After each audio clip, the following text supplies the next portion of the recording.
Hey there, horror movie tea sippers. The following podcast episode will contain spoilers for the movie we are about to review.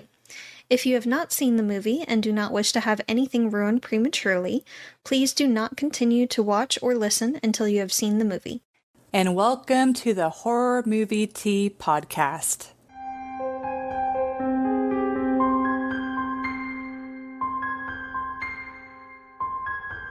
Today we are covering The Pope's Exorcist. But before we go into the review, let's grab our cups and talk about tea. We didn't move the thing again. I saw that badly. It's okay. We're doing a repeat. It helps me post-editing on, if I need to, yeah, it helps. But I am drinking the Republic of Tea Beauty Brain Tea.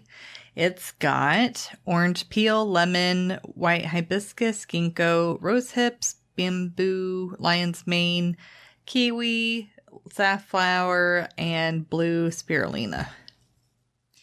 And I am drinking Republic of Tea's Daily Beauty. It's blueberry lavender tea, and it's got blue butterfly pea flower and blueberry, hibiscus, rosehip, bamboo, and schisandra berry. And thank you to the Republic of Tea for allowing us to continue to do what we love. And for our tea sippers out there, brew yourself a cup of tea, sit back, relax, and we hope you enjoy the review. So, The Pope's Exorcist. This well-renowned exorcist comes to an old abbey to help this family whose son is possessed. The priest soon learns, though, that this demon is more powerful than any demon he's encountered before. So, for entertainment, I'm just so proud, everyone, that I've been doing such a good job on the summaries. This is all bloop out of my head.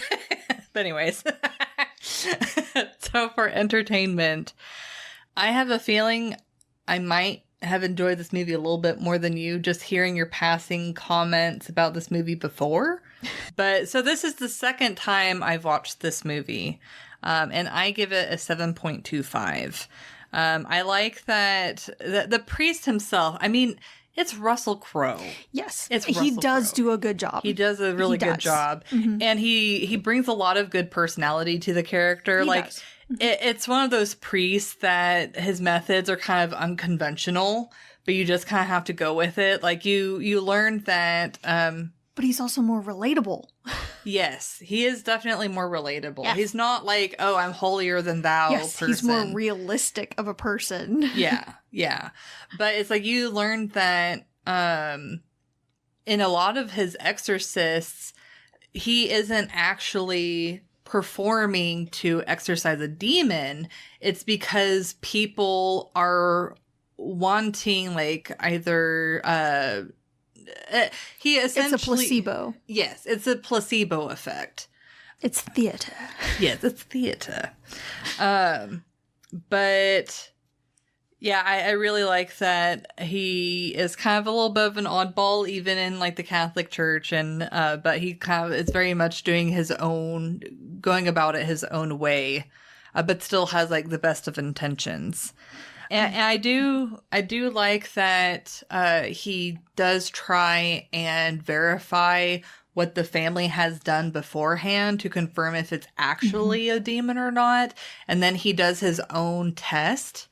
So it's not just take everyone at their word. He actually is going through. He does his due diligence. Yes, because he understands how dangerous it is. Mm-hmm. Even if it's just theater, and he knows that most of the time it's not necessary. Yeah. There's a very, very, very remote chance that it's actually a demon.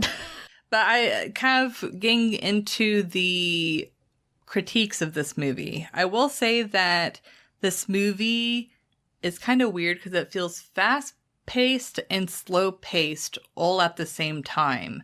Where it's the movie in the stretch of time, it feels slow, but when you actually pay attention to the sequence of events and how quickly it moves on to the next phase, it actually happens very quickly.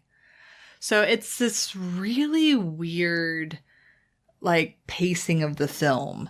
Because I will say the first time I watched it, I actually fell asleep. And this time I tried not to. But yeah, it's like, that's one thing that I noticed is that it kind of feels like it drags a little bit. And that does kind of take away from the entertainment of the film. But it's odd because I don't know why it feels so slow if the sequence of events... Actually, I think my theory is the fact that it kind of starts up so quickly that you don't really have... that they take... It doesn't have a whole lot of buildup, but then whenever it does build up, they kind of like stay at that buildup because it's kind of like a big reveal about like 2/3 through the movie, but then you still have so much of the movie left. I don't know. It is one of those movies where it feels like it drags out a bit, and I did think it was interesting their twist and reasoning for the atrocities that were done by the Spanish Inquisition. Yes. That was a cool little tidbit. Yeah, that was interesting how it was this powerful demon that had possessed the main contributor, or like the person that played the biggest role in the Spanish Inquisition. And this demon is going down the line trying to find and possess all of these powerful exorcists. I did think that the chemistry between the two priests was fun because it's like you have the one priest that is a little bit more your traditional, like holier than thou. Well, I mean, he's more down to earth. He's definitely a young priest. Yeah, he's I guess green or whatever to like the field. And then you have this like older priest that has been through a lot. And so he sees the world in a different way than this younger priest does. And he also seems a bit more relaxed about things. Like the other one's very much, I need to make a good impression. I need to do things correctly and all, but I don't know quite what I'm doing here. Yeah. So I need someone more experienced. And the experienced guy shows up and he's like, hey, you want some whiskey? Yeah. Oh, just, dry, dusty air. I need it for my throat. When really he's just like, I'm gonna need this. Yeah. And kind of going back to some more critiques, like the possession and the way that they did the demon itself was like a very typical like possession movie. There wasn't anything that I felt like they brought to the table on that part, but they did have a few dumb moments. I was like, really? Like the sister crawling like on the ceiling and stuff like that. Like, who finds that scary? I'm sorry. Like, we've seen it 1,000 times before already. Yeah, like whenever the original like Exorcist movie had like her crawl down the stairs, yeah, that was kind of creepy because it's someone crawling in a weird way down the stairs. But up the wall, on the ceiling, like come on. Like, and so many movies do that. And it now. was a normal crawl. Yeah, it's just it wasn't scary at all. Big whoop. Yeah, and if anything, it took me away from the movie. Yeah. Also, like some of the effects that they chose were really dumb, like having like the extra long jaw whenever like the Russell Crowe character was possessed. Well, it did it with the kid too. Yeah, it's just, why the extra long jaw? Like, that's not scary. It's like, ooh, it's supernatural. But just because it's supernatural, I mean, how is that scary? I don't understand. I don't understand that at all. Also, the exploding girl, that I honestly laughed out loud. She exploded. like that's like slapstick comedy. That's not scary. Like, no. Like the way she explodes and like the whole context of it, because it's like with the demon being destroyed and then it's like, oh, she explodes. Obviously people exploding isn't always comedic. No, typically not. But actually, in this, typically not. But in this particular context, it was dumb. Yeah. And I the one thing that I did like though is I like the cool, like how they had the demon go back to hell. Yeah. That was interesting. That was cool. Yeah. That was a nice effect. Yeah. Yeah, so it's like they did have some like really interesting effects, but there were quite a few ones that I was like, wow. I mean, I get why they had her explode and all. They couldn't just have her disappear or go. Well, it's like she was covered in blood, so what if she kind of like melted into like That just probably blood? would have been better, but they had to do something. They And, couldn't like, just saturated like him in it. Like, yeah. They couldn't just have her not be there anymore. Well, yeah, but like have her like Yeah. melting, but Yeah. then as she's melting, it's like maybe a little bit of gore, but like the blood like falling on the priest. Like, yeah, that would be that kinda would have been cool. good. Mhm. Yeah, but just like like literally, Yeah. they had her explode. Why? Just some of these movies, I'm like, Yeah, some of the choices just. yeah, I'm like, were they trying to be scary? Because it seemed like they were trying to be scary. That's what you went with, really? Yeah, yeah. Why? It's like Mr. Director. Did you find it scary? Because did you take a polling? But anyways, yeah, that's what I got for the movie. It's like overall, I personally do really enjoy the movie, and this is my second time watching it, and it probably won't be my last. But it is. There are better movies out there. Really, I enjoy the movie so much because Russell Crowe is just so solid as the Exorcist, and Oh yeah, he was the best part about the movie for Yeah. sure, 100%. and like the seamless between like the English and Italian. Yes, Like that was God, really how long interesting. did it take him? Yeah, like I mean, obviously I'm not Italian, so I don't know, Yeah. but it's like it sounded really seamless. And his Latin. Yeah, and Latin. Yeah. Yeah. Like Damn, dude. yeah, like this role couldn't have been easy as far as like the dialect. Definitely not. Yeah. But he did it really, really well, for sure. Yeah. Yeah. That being said, I give it a 7. I would have given it higher because of him, but because of the storyline, and we're doing the ratings on the movie as a whole, Yes. I couldn't really give it higher than that. It is a decent movie. It is. But it feels like even with Russell Crowe's awesome performance, He couldn't carry it it's through. kind of a background movie. Yeah. Because not because it's not good or it's just kind of a meh plot or anything. It was decent, and I liked the little tidbit about the Spanish Inquisition being because of a demon. That was interesting. And the banter between them was really good. Yeah. But because it's like every other demon possession movie we've ever seen. Yes. It's same stuff, different location, different people.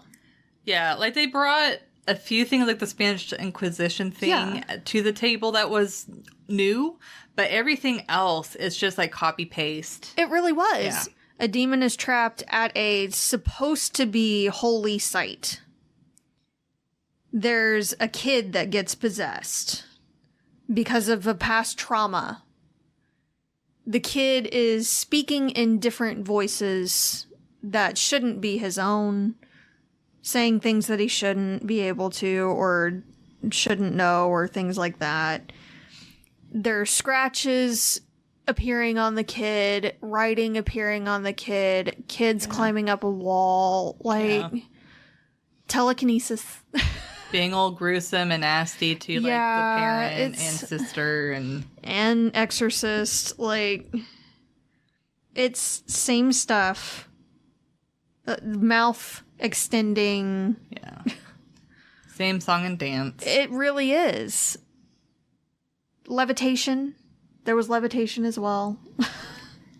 The bone cracking thing, like, that made no sense whatsoever. We'll get to that again in realism, but like, they tried to put some things in there for effect, but it really didn't add anything, and it, if anything, it just made it seem more and more like status quo. Like, I was sitting here like, he's doing so well, but give him a good plot, please. Yeah. Because it's the same thing over and over. I could name at least 5 different movies that are the same exact thing. I just want something different. Yeah. Just want something a little different. Just a little bit, please. And you're right. It does ramp up really quickly with the possession that they don't really have much to go from there. Like, they already hit a 10. Where do you go from here? Yeah. And then with the Spanish Inquisition, it goes up to 11, but then it, like, stays there for the rest of the movie. Yeah, pretty much. It's about the same. So, I mean... And they had a lot of time to work with. Like, I feel like really they could have had did. it build up more, been more creative with the demon and the possession. Yeah. Yeah. So, all in all, I'm pretty sure that's what messed with the pacing. Yeah. Was that they ramped it up too far too fast. 100% agree. And the fact that they're like, I feel like they ran out of ideas at that point, and then that's why they kind of like copied and pasted. It's like they had a really good idea with the Spanish Inquisition stuff, but they didn't really know how to build up to it. Yeah. And so they kind of like picked from the same old like story.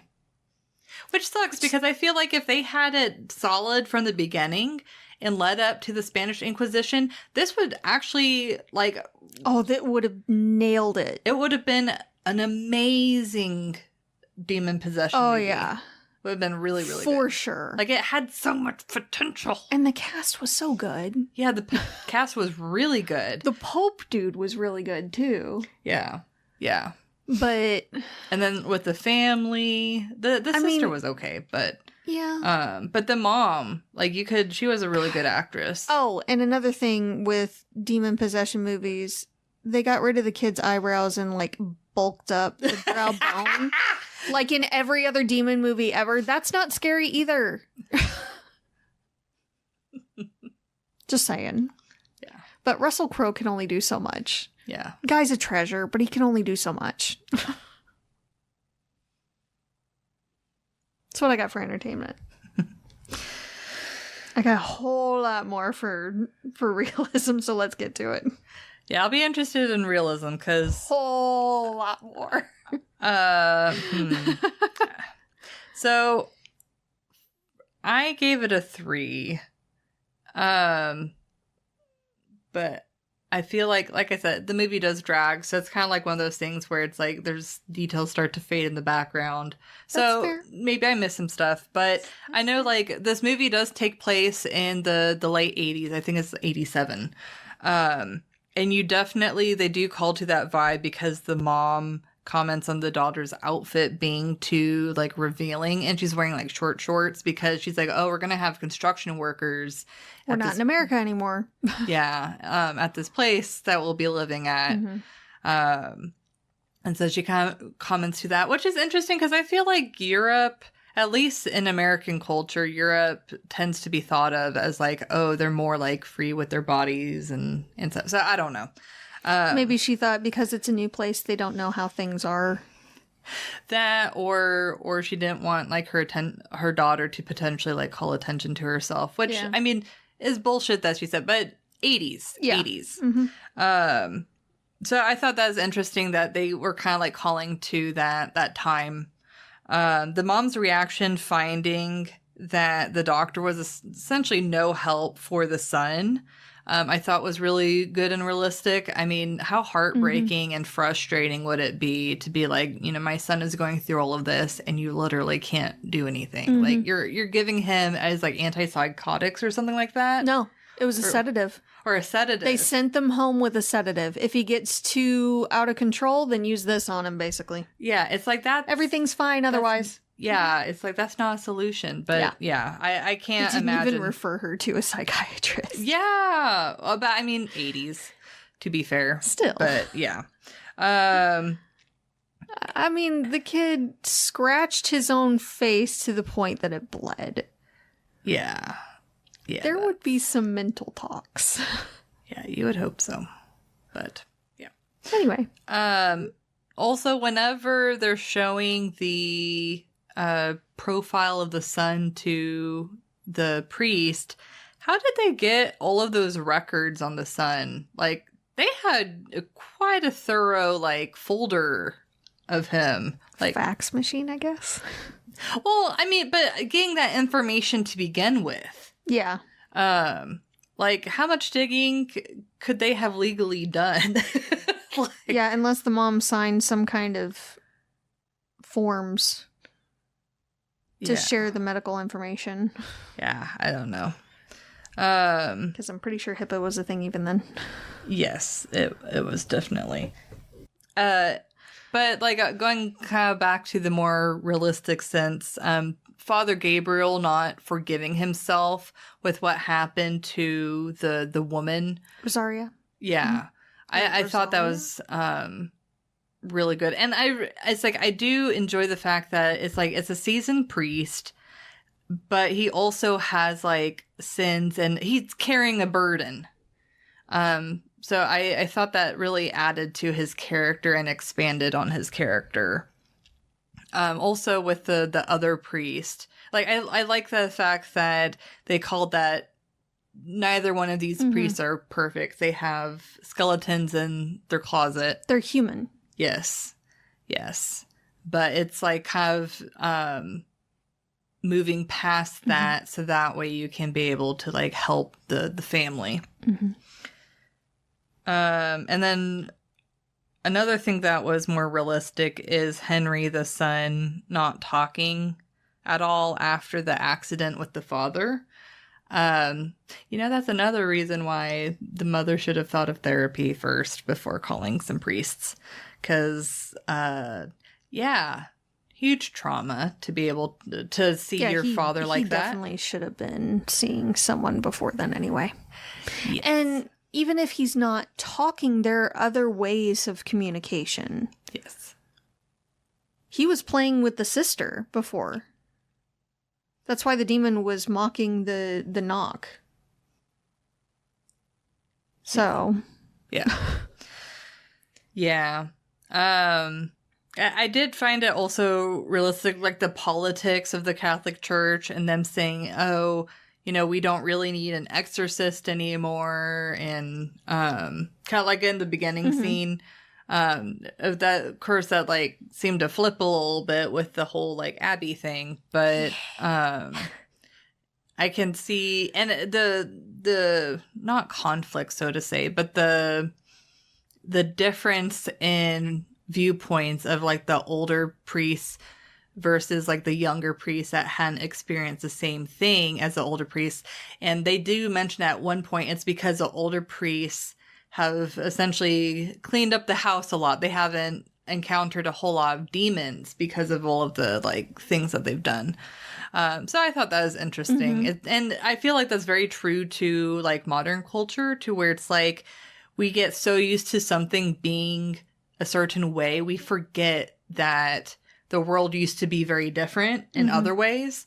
And it's like we tend to kind of like forget our history or forget those experiences, and that can kind of cause things to like creep back to where they used to be. But it's definitely a mixed bag, because I get where both sides were coming from. The younger priests were trying to keep the church relevant. Yes. And trying to, because public opinion changes and theology changes. Yep. And they're trying to adapt to the world of today. Yeah. And it feels like a lot of the things in the church were archaic, like exorcisms. Yeah. But they didn't have that experience of, well, we kind of still need that, at least in this world, the storyline. So they didn't have all of the information. So they were trying to move too far too fast without any thought of what was really needed. Yeah, and I feel like them showing both sides, it wasn't necessarily them bashing the younger like generation of priests. It's just like, here's their side, and just like, you're like, you simple child. Yeah, it's like, oh, you're kind of like an observer of that situation. But yeah, that's what I got for realism. Yeah. So sweet. Uh-oh. So I give it a 1.5. Oh. Again, Russell Crowe can only do so much. We'll start at the very beginning. Apparently displays all signs of possession equals talking common movie phrases in English. Because that's really all that one random guy in the very beginning was doing. Well, I picked up that was the guy that wasn't actually truly possessed. Exactly. But when he walked in and asked the other priest that was already there, gotcha. What's the situation? He's like, he's displaying all signs of possession. And he's like, what are the signs of possession? It's like, he's speaking in English. That's it. And a lot of the phrases that the guy says when he does go in there and talk to him are common movie phrases for demon possession movies in English. So, I mean, what it's gonna so be. I did appreciate that Russell Crowe was like, does the family own a TV? Yeah. Like, he knew, but also at the same time, like, really, don't say all signs of possession if there's only one sign. I know, yeah. And yeah, he looked a little sickly and was tied to the bed, but that could also just be a sign of a mental break. So, I mean, yeah. Or just a night gone wrong. Or right. Depending on the day. But also, if the door with the Vatican seal at the Abbey that was covered by a wall that they were renovating and all in the basement area, if it was sealed to keep the demon sealed in, why does it crack randomly? Because none of the construction work was actually touching it or dealing with it at all. And if it is the demon, why now? True. And why the kid and not one of the countless construction workers? Yeah, like one of the first people, or one of the closest people to, like, the hole or whatever. Yeah.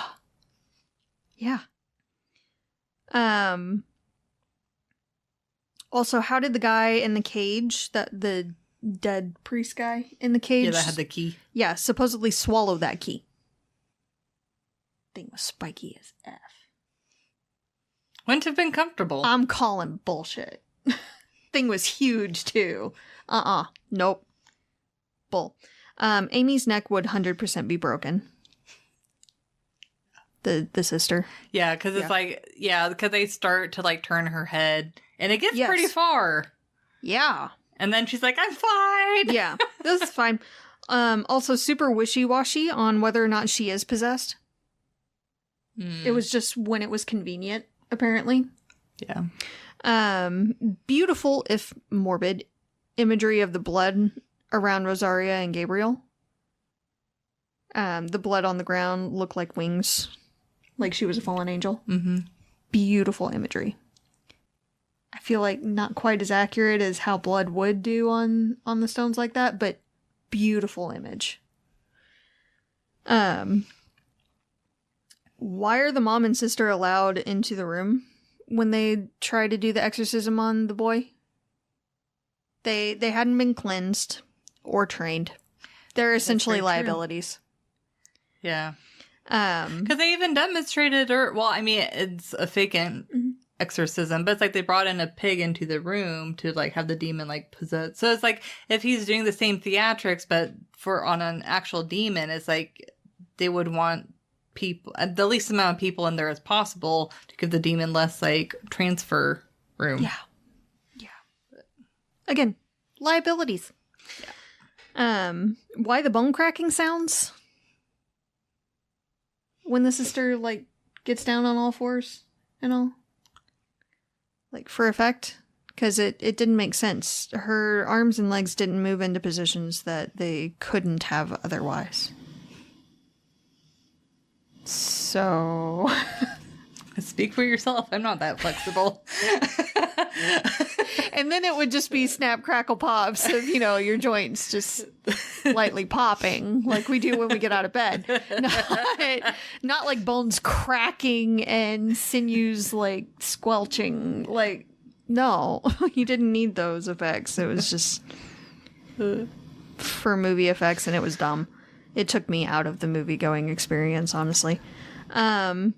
Also, if it can possess multiple people at once, why would it let the kids go once it had Father Amorth? Because it could have just taken him too.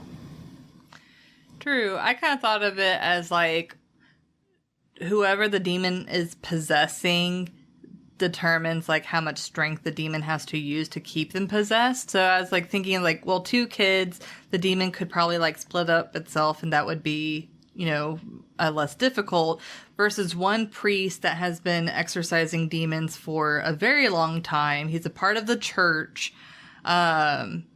He's a Christian, all of that stuff. So it's like, I would assume it'd take a lot more energy to keep him like subdued. Which I would understand if he didn't let the demon in. True. But he willingly let the demon in. Yeah, because they're not clear on his intentions on if he actually was wanting the demon to possess him, or if he is like, oh, I'll have the demon possess me, but I'll try and like overpower him with like my goodness. But I'll keep fighting. Or whatever. Yeah. Also, how did a statue in Rome, several hundred miles away, start bleeding and the a-hole cardinal dude get attacked? Yeah, that was really random. I didn't really understand all of that. Very convenient.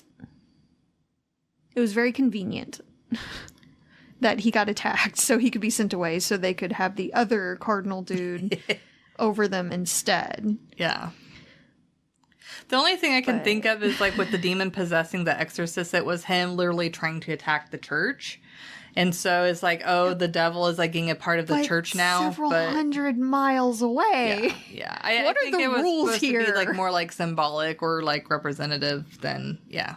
Yeah, what are the rules here? Yeah. Because, stick to them. No. No. I did find it interesting that they set it up for sequels. Yeah, because they're like, oh, we have to go throughout the world, and they're splitting up to like get these like different. Yeah, they've got 199 other sites to find. So that's cool. Also, it would be interesting because if they did do sequels, I would hope that they would continue to meet other priests that would kind of embody the other 7 sins, because Father Amorth's was pride. Yeah. And the other priest dude was lust. That's very true. Yeah. So if they meet other priests who embody other sins, like wrath or gluttony or things like that, they have to help them through it. Yeah, I like that. While the demon's trying to throw that back in their face. Like, honestly, it would be, like, an interesting, like, movie series. Yeah. As long as they, like, improve how they do the demons and stuff later on. And the pacing. Yeah, can't do the... Yeah. They need to improve a few things. But, yeah, I would totally be on board with that. Yes. For sure. But yeah, it's mainly just like, you had a built-in way to make it a much better demon possession movie. You showed that he can possess multiple people. And there are whole bunches of construction workers there. They could have slowly possessed one of them first, and then slowly spread throughout the different people, and just random things happening, and you're not quite sure what's going on, and then it starts possessing the kid, and that's when they send, like, the priest, and all the other construction workers who aren't possessed are like, F this and stay away. They just mass quit. And Father Amorth is sent to investigate what's going on, mainly to get out of the council's way and kind of, go over there for a while they cool off kind of thing. So they had a built-in thing and they didn't use it. Yep. Yep. I'm disappointed. But whatever, it's fine. Again, Russell Crowe can only do so much, guys. One good actor cannot necessarily carry the entire show. He certainly tried, though. He did. He tried real hard. He did an admirable job. Yeah. Yeah.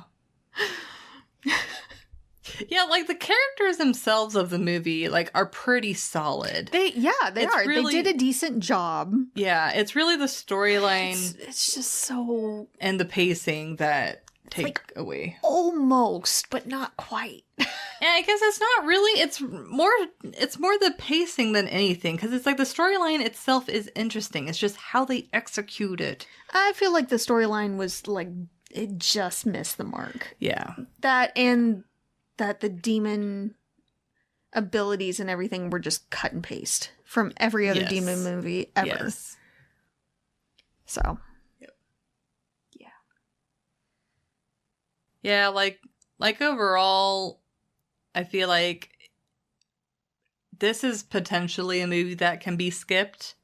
But if you enjoy demon possession movies, I feel like it's a decent one. Like it's got flaws. It's got flaws. But it does bring like the thing about the Spanish Inquisition, freaking Russell Crowe. Like it's got some good things going for it too. But it's just not the bad kind of outweighs the good.